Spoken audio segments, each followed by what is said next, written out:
Good evening. Welcome to Convention of States Indiana Live. Do you think we have a big problem with our federal government? If you do, stay tuned because we at Convention of States have a solution as big as the problem. Our broadcast host is Dale Parrish. He's the Convention of States Indiana State Director. Take it away, Dale. Well, thanks, Maringo Mike.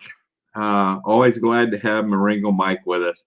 We're going to be utilizing him more and more as time goes on, and maybe he'll be introducing our broadcast more frequently. Maybe even you might even see him close the broadcast too. So we're working on some different snippets with him. So I hope you enjoy Maringo Mike. As Maringo says, my name's Dale Parrish. I'm the state director for Convention of States here in Indiana. And we bring this broadcast to you every Monday evening at 7 p.m. We try to have a different topic each time. And then we get into some information, providing you some information on the Convention of States organization here in Indiana. We also try to get into some of the basics of Convention of States, the tenets that our movement is based upon. And then we try to wrap things up and recognize those of you that have tuned in. So that's what we try and do in our broadcast. Now, I want to issue this warning to you ahead of time that in the event that your screen would freeze up or go blank, just consider, please, that we've encountered a technical problem, and I don't want you to hang around because it just takes so long to bring everything up and get everything up and going again. If this happens, please enjoy your evening. Put us on your calendar to join us again next Monday evening at 7 p.m. Eastern Time. The first part of our broadcast this evening, we're bringing back one of our Convention of States volunteers here in Indiana, who also happens to be a homeschool teacher, Debbie Stewart. And Debbie is going to be presenting to us another chapter of the Constitutional Literacy Program. And we're very, very happy to have have Debbie do this for us. My apologies, Debbie, because it's a very, very good program, and you'll learn a lot about the Constitution if you stick with us and go through all the chapters of this program. So we're going to have Debbie on tonight, and then time permitting, we'll get into the other segments of the presentation, and including the basics and wrap up and so forth. So without further ado, I'm going to bring Debbie up into the broadcast and let her get started. Hi, Debbie. How are you? Good, Dale. How are you doing? Just fine. Just fine. Glad you could join us tonight. Glad to be here. Always looking forward to your presentations, and I know it's going to be great. So I want to let you go ahead and get started. And if I have a question, I'll chime in and ask, but we'll let you get going. Okay, great. Well, the last time I talked, we kind of did an introduction to the study. And so we're jumping right into the Constitution, Article 1, Section 1 today. And so for those of you who are kind of new to the Constitution has 7 articles, starts with the preamble, 7 articles, and then we have 27 amendments, and then we have, of course, the signatures after all that. So we're starting with Article 1, Section 1 today.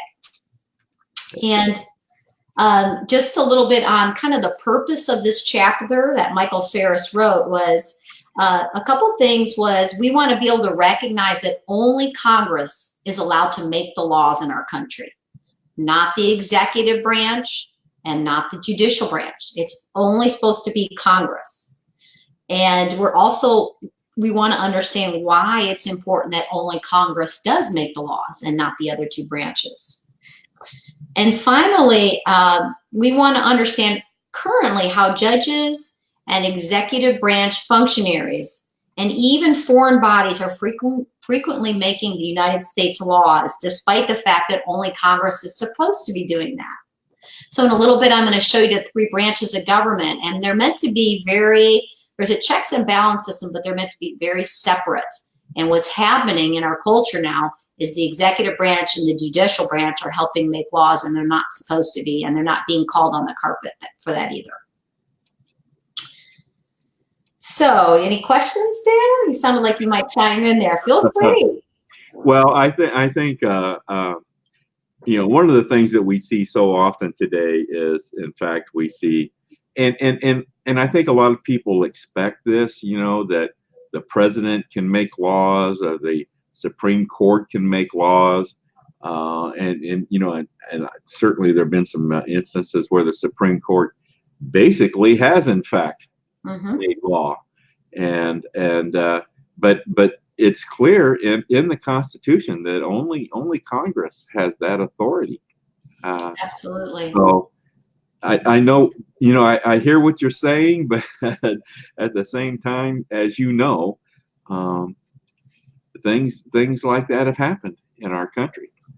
Yeah, and I think the main point of Michael Ferris's chapter is that the reason why it's so important that Congress and only Congress makes the laws is because Congress is held accountable to the voters. We can either vote them in or vote them out.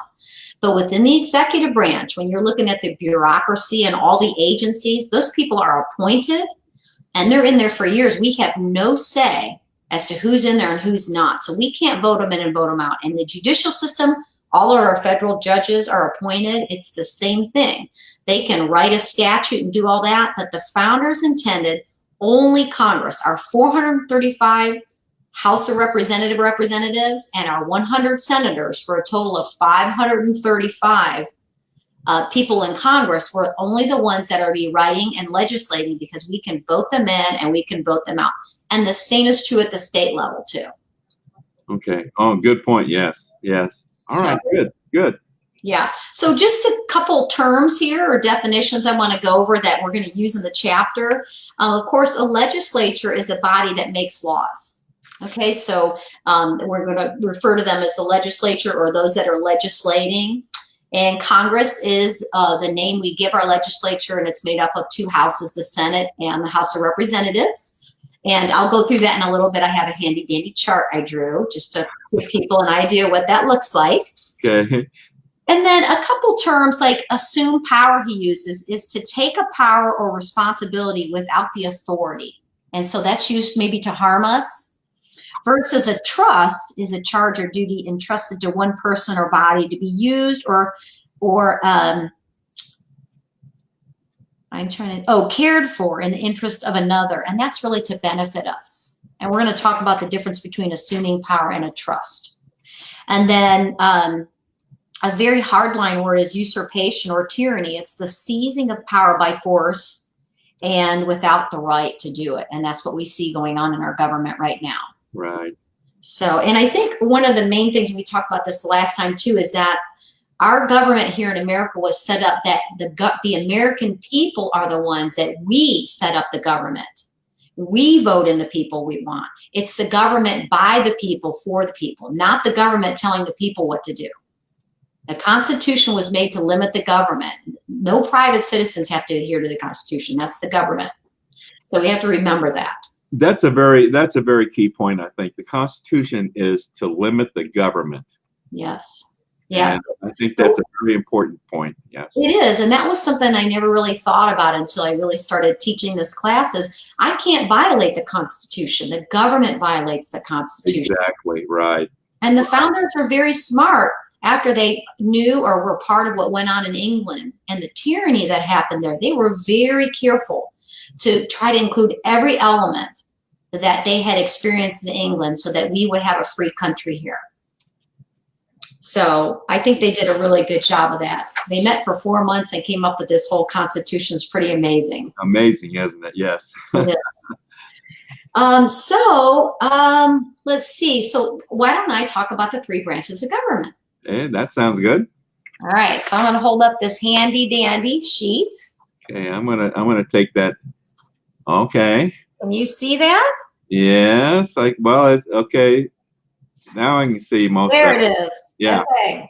All right. Okay. So here we go. So on your left, right, is the legislative branch. In the middle is the executive, and on your right is the judicial. Does that come across right? Yes. Yes. Okay. Uh-huh. So if you look at the legislative branch, which we said is Article 1, Section 1 of the Constitution, we have Congress, which is what we call that body, and we have the House of Representatives, which includes 435 representatives from around our nation, and the number of representatives per state depends on the population. So for example, California, which is very highly populated, gets about 55 representatives. And North Dakota, which there aren't many people that live there, only gets 1 representative. Okay.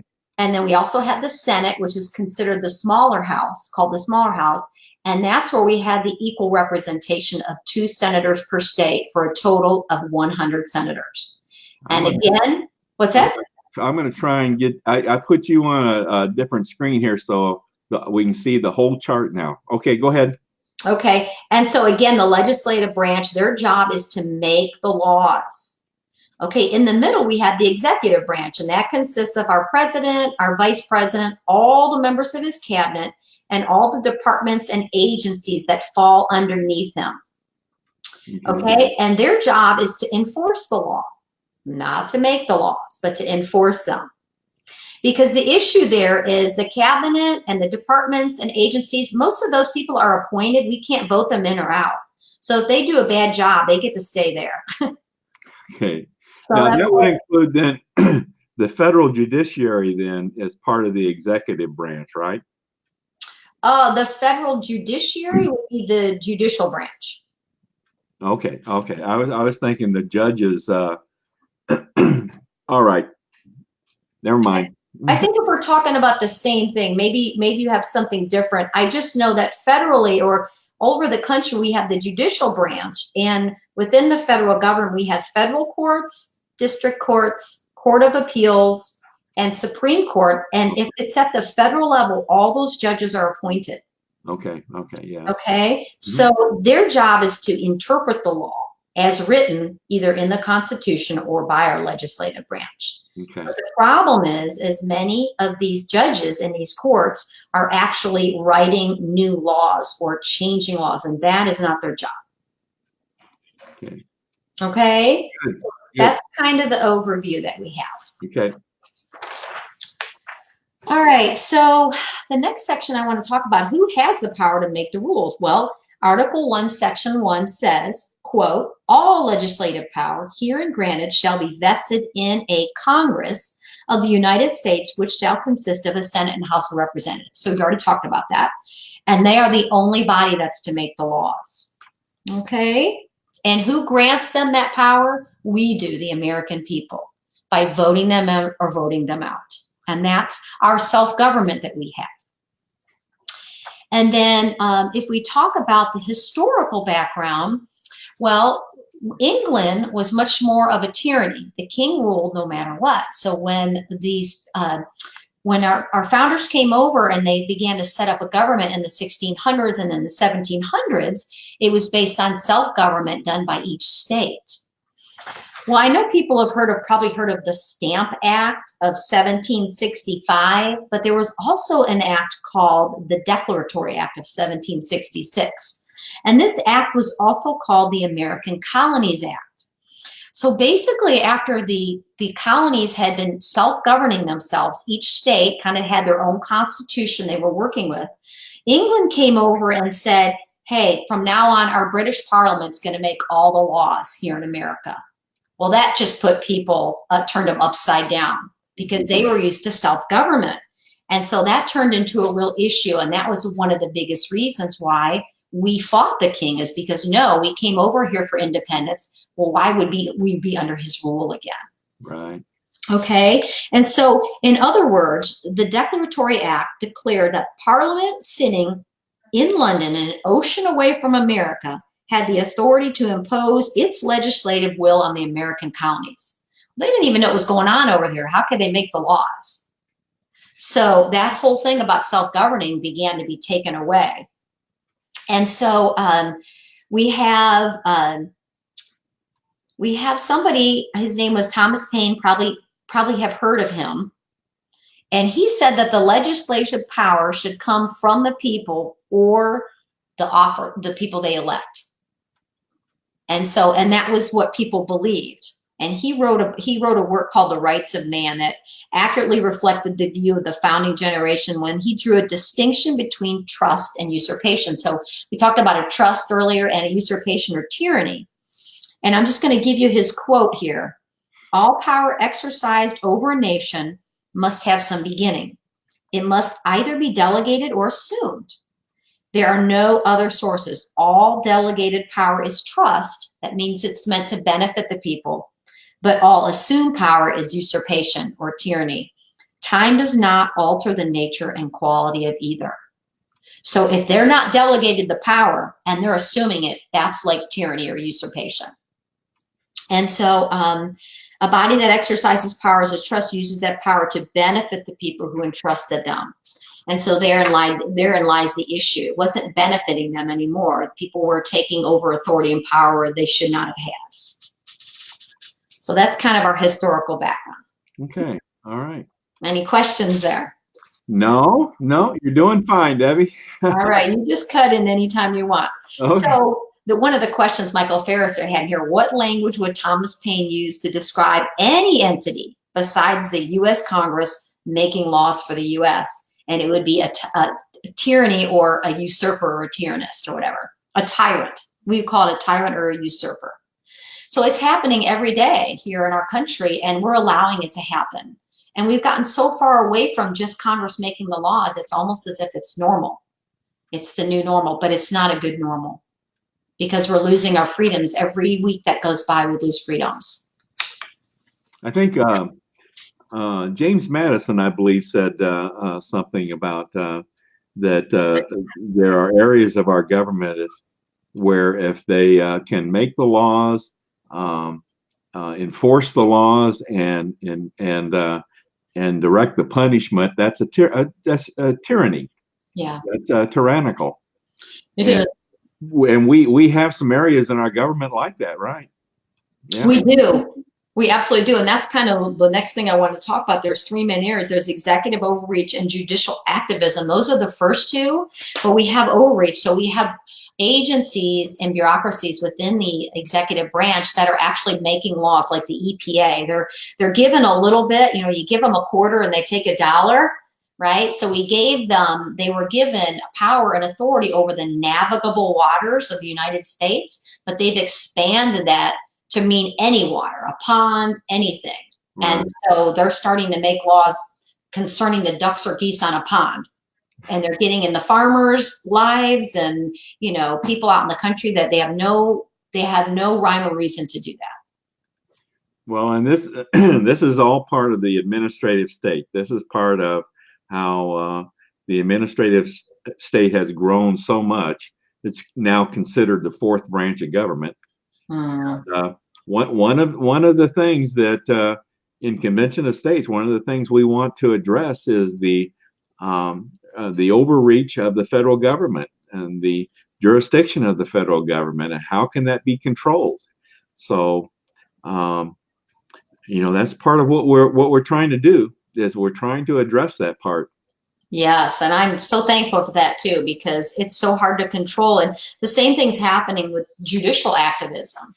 You use the example of Roe v. Wade. They basically wrote a statute in the court. Exactly. They really did, didn't they? Yeah. And that stuff's happening, and it's not happening infrequently either. And so that is why I feel like right now we're trying to get constitutionalist judges in the courts who will go with the Constitution, not what they feel their agenda is or their political party, but they'll stick with what the Constitution says. And that is their role, right? Is to It stick with is. the Constitution. And the issue with these overreach cases, why they're so bad, is once that happens, it becomes a precedent. So then they just keep doing it over and over, and they use the precedent instead of original intent. They'll go back to the precedent that was set by that case and say, well, they did it back then, we can do it now. Right, right. And, yeah, so. And then the last area, in addition to the executive branch overreach and also the judicial activism, is international treaties and international law. We're becoming part of these international treaties.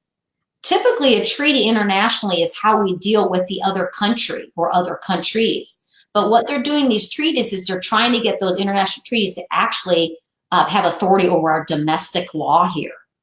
And because of the supremacy clause in Article 6 of the Constitution, it basically says that these treaties can actually trump our state laws and our federal laws. So it can become the law of the land.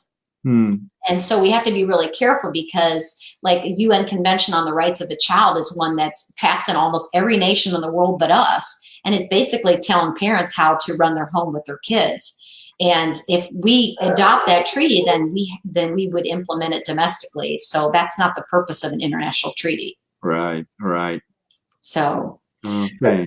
Yeah, those are the main areas. And then really the person that I wanted to talk about was John Locke. And he grew up in England during the whole tyranny of the king. And his parents were very familiar with the Puritans, and the Church of England was becoming very authoritative.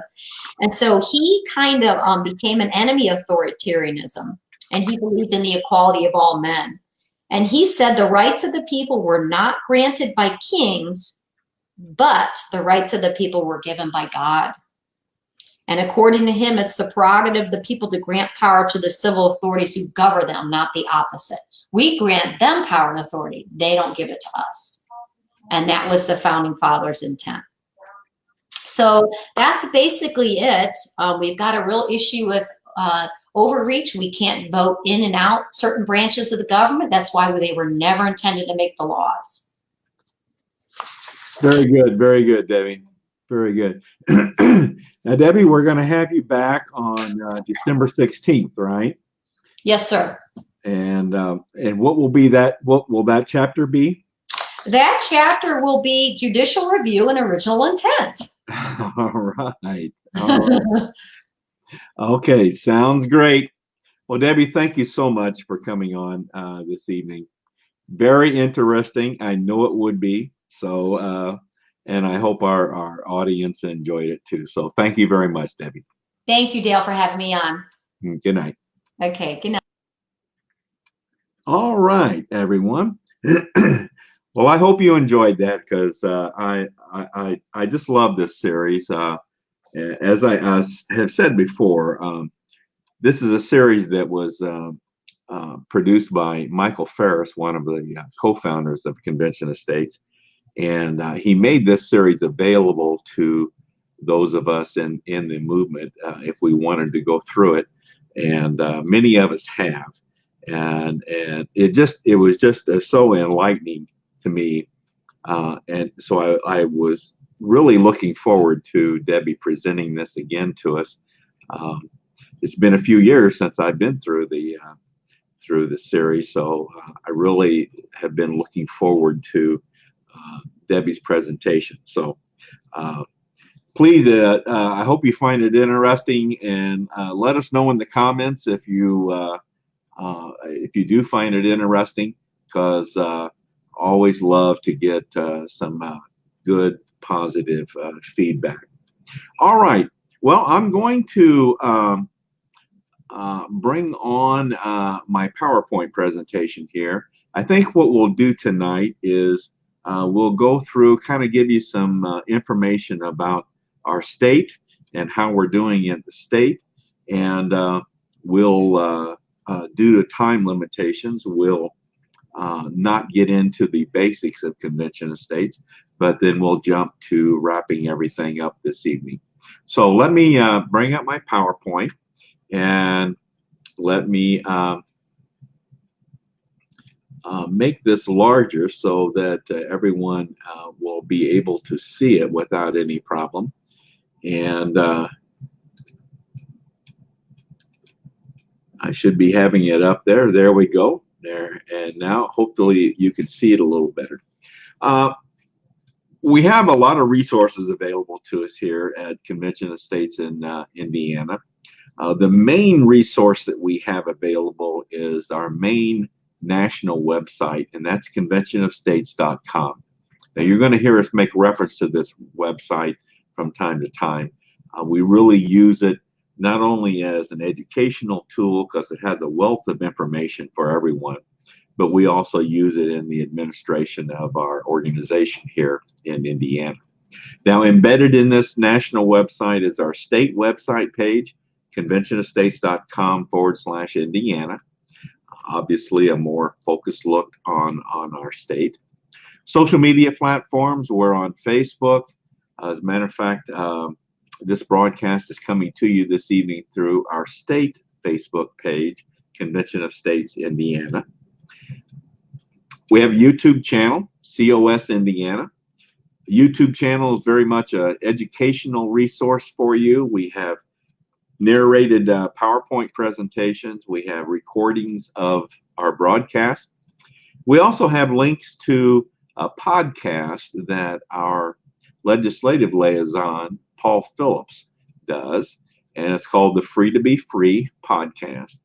These are excellent podcasts.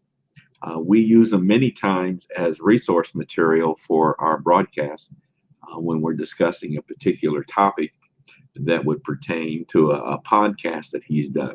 So once again, links there on the YouTube channel to Paul's podcast, The Free to Be Free. Also on Twitter, hashtag COS Indiana, Instagram, Convention of States Indiana, LinkedIn, and I know we've added even some other social media platforms. So we're out there. You should be able to find us without any problem. Okay, very quickly, some numbers for you. In 2018, we surpassed 30,000 supporters here in the state of Indiana. We've grown tremendously. I came on the scene as a state director in 2017, I'm pretty sure, was the year. And at that time, we had up in the area of about 15,000 supporters in the state of Indiana. And like I said, in 2018, we surpassed 30,000. We set 40,000 as our goal for 2019, and we're already past that number. And now we're looking forward to 2020, and you're going to see our goal for 2020 to be 52,000 supporters. And that is just tremendous growth. We're very, very happy, very pleased to get supporters coming on board. Once again, we'll talk about this some more. We'll always be talking about this, but if you want to be a supporter, if you want to support us, go to that national website, conventionofstates.com, and click on the menu selection, Take Action. Well, even if you don't want to become a leader, just go on the website, open an account, sign the petition, and that'll make you a supporter. That automatically makes you a supporter in our state. Now, if you want to get into looking at a leadership role, and we would love to have you do that, then click on the menu selection, Take Action, and on our website, our national website, conventionofstates.com, scroll down and look at the different volunteer opportunities that we have. These are opportunities here in the state. If anyone is of interest to you, read about it. If you're very interested in it, make application. Now, you're not obligated in any way. Don't feel like you're obligation or making an obligation. You're not obligated, But what that does, if you make application, then your name comes up on a report that I see and a few others every day. And then one of us then will be in contact with you to talk about the particular position that you've shown the interest in. So I encourage you to first of all become a supporter. Okay, that's the basic thing. Become a supporter. Go on the website, and if you're interested in then getting involved in a leadership position, then go a little further on the website. Go to the Take Action menu selection and take a look. Okay. We're not going to take time to go through the Convention of States basics, but just so you know, the basics are the problem, the solution, and the plan. And of course, our solution is bringing about a Convention of States for the purpose of amending or proposing amendments, I should say, to the Constitution to address the problem areas that we've identified. So we're not going to take the time to go through those this evening due to our time limitation, but we will be going through these in future presentations. Okay, well, let me see who we have who have joined us tonight. I see a gentleman here, Jim Janess. Jim's one of our individuals in leadership in our organization, and we enjoy. Thank you for coming on tonight, Jim. So again, looking for people to join our organization and to bring about what we're trying to accomplish here in the state of Indiana and nationally, and that is bringing about and holding a convention of states for the purpose of proposing amendments to the Constitution. Now, before we finally wrap things up, I want to mention that our next broadcast will be next Monday evening, December 9th, 7 p.m. And we're going to be talking about an activity here in our state that we've had great success with in getting supporters to come in and join our movement, and that's gun shows. I'm going to have two individuals from our organization join me that evening, and these are individuals that have been very much involved in conducting gun shows. Actually, I should say in conducting an information table at certain gun shows in the area. As a matter of fact, they just finished doing a gun show over the Thanksgiving weekend, and the show resulted in 119 new supporters coming into Convention of States here in Indiana. Just great success. You'll learn and see why it seems like we have such success at gun shows, and I just thought we ought to, take the time on a broadcast and just talk about why we have such success. And I think you'll be impressed by how the information table and how it's all set up with the signage and everything. One of the individuals has really done a lot of work in setting this up, and it's really paying off. Okay, so that's next Monday evening, and then the following Monday on December 16th, as we mentioned earlier, Debbie will be joining us again for another chapter in the series of constitutional literacy. So that's how December is going to stack up. All right, so let's bring in and get things wrapped up here. I always like to close out with a favorite quote from one of our co-founders, Mark Meckler, and where he says that our country is faced with a very fundamental question, and it's not what should we do. The question is who will decide. And so the question facing us is a two-word question, very simply, who decides? And we believe we, the people, should make those decisions or have a much greater say so in the decisions made by our federal government, we the people. So, folks, again, thank you for joining us this evening, and put us on your calendar, please, for next Monday evening, December 9th. Going to talk about gun shows at night, okay?